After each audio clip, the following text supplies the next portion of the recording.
Hello everyone, সবাই কেমন আছেন? আমি স্কটলি আছি আপনাদের সাথে আরও একটা নতুন ভিডিওতে আপনাদের সবাইকে স্বাগত জানাচ্ছি।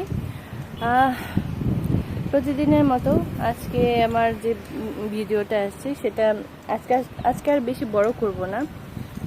আজকে একটু দেখেন, আমাদের যে টকপাতা গাছ আছে এটা নতুন আনা হয়েছে। এখান থেকে কয়েকদিন পরে ভর্তা বানাবো।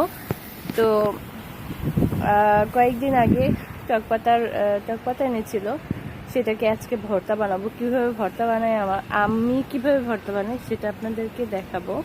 চলেন তাহলে ভিডিওতে টকপাতা কিভাবে ভর্তা বানাই সেটা দেখাবো। এই যে আজকে টকপাতার ভর্তা করব। এই যে দেখেন, কবে আনা হয়েছিল, 1 সপ্তাহের মতো হয়ে গেছে, এখনো নষ্ট হয়নি। পানির মধ্যে দিয়ে দিলাম।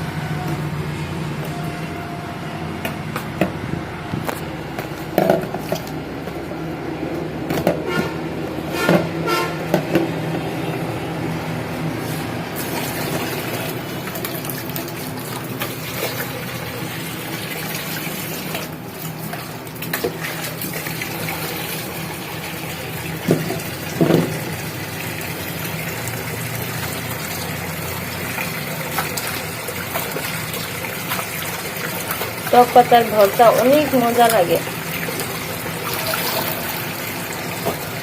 এখন গরমের দিন তো, এখন টক পাতা খুব বেশি পাওয়া যায়।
এই যে ছোট একটা কড়াই বসিয়ে দিচ্ছি, এটা হতে বেশি সময় লাগবে না।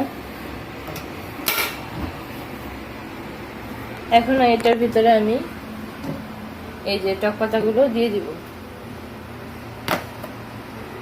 দাঁড়ান আমি দিই।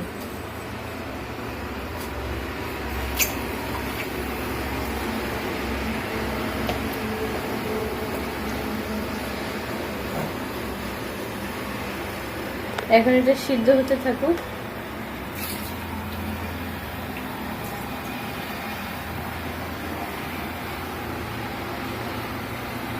কয়েকদিন ফ্রিজে ছিল তো, এই জন্য একটু শুকনা শুকনা হবে।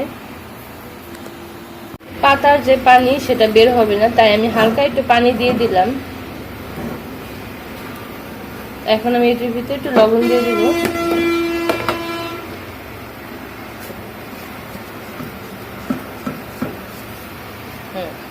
এতটুকু লবণ যথেষ্ট। এখন আমি এটাকে হালকা একটু ঢেকে দিই, যেন একদম শুকিয়ে না যায়। এই যে আমি টক পাতাগুলোকে নামিয়ে নিলাম, অল্প একটু হয়ে গেছে দেখেন। আর এই একই কড়াইয়ের মধ্যে আমি একটু তেল দিয়ে দিব, শুধুমাত্র রসুন ভাজার জন্য। অল্প একটু রসুন দিয়ে দিলাম। রসুন ভাজা হয়ে গেলে আমি কয়েকটা শুকনো মরিচ ভেজে নেব।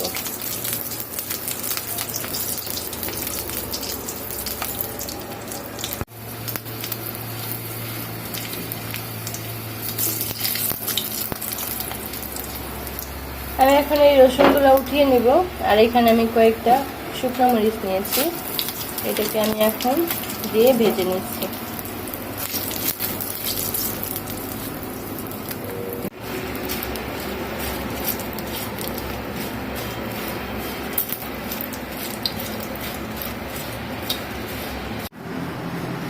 দেখেন, ভর্তা বানানোর জন্য এখানে আমি শুকনো মরিচ, রসুন আর হচ্ছে টক পাতা সিদ্ধ করে নিয়েছি, তো আপনারা দেখতেই পেলেন। এখন আমি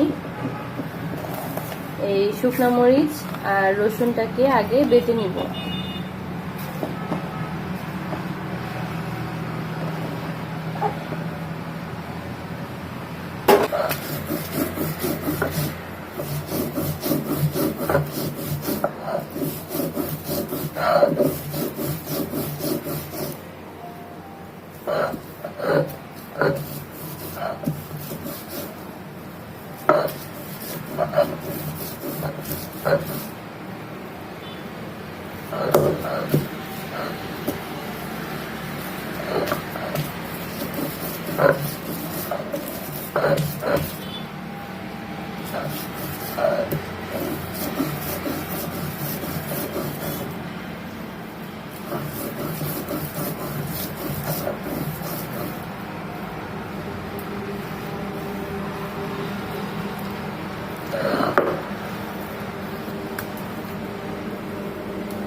এখন আমি এটার ভিতরে যে টক পাতা দিয়ে দিলাম। আমরা তো টক পাতা বলি, চুক্কা পাতা বলি, আপনারা কে কি নামে এই পাতাগুলোকে ডাকেন, মানে এই পাতার নাম কি, আপনারা কি বলে ডাকেন ওইটা একটু আমাকে জানিয়েন। দেখেন আমি কিভাবে ভর্তা করি।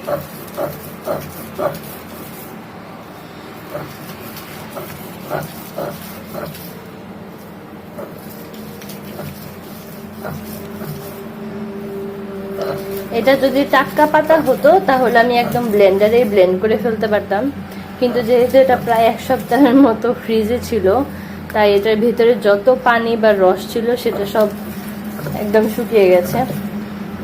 সিদ্ধ করার সময় একদম দেখতেই তো পেলেন যে হলো না, পানি বের হলো না। উল্টা পানি দেওয়ার পরও আরো শুকিয়ে গেছে। তো এখন আর এটা পানি বেরো হবে না, আর ব্লেন্ডারে দিলেও এটা ভালো ভর্তা বানানো যাবে না। তাই আমি পাটায় ভর্তাটা বানিয়ে নিচ্ছি। আমি তো সিদ্ধ করার সময় পাতায় লবণ দিয়েছি, মনে হয় না লাগবে, যথেষ্ট লবণ দেওয়া হয়েছে।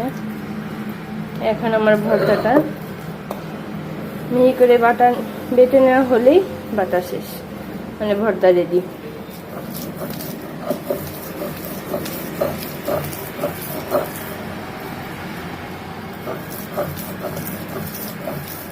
কে কে পছন্দ করেন একটু কমেন্ট করেন তো আমাকে, কারণ এই ভর্তা তো আমার খুব পছন্দ। আর শুটকি ভর্তা, কাঁঠালের বিচির ভর্তা,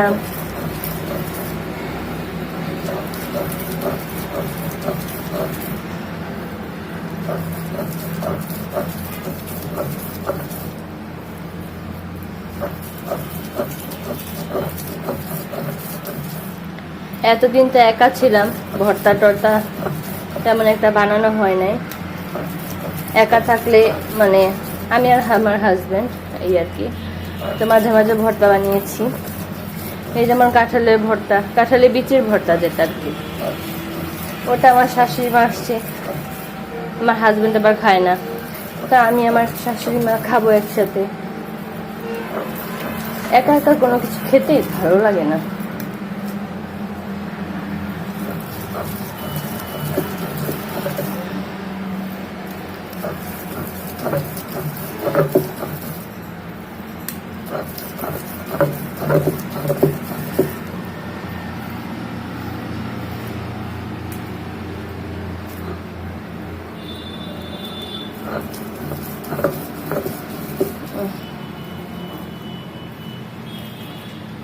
দুইবার বাটাতেই মিহি হয়ে গেল, আর বাটা লাগবে না তেমন একটা। এখন আমি একটু হালকা হালকা দিয়ে শেষ করে দিব।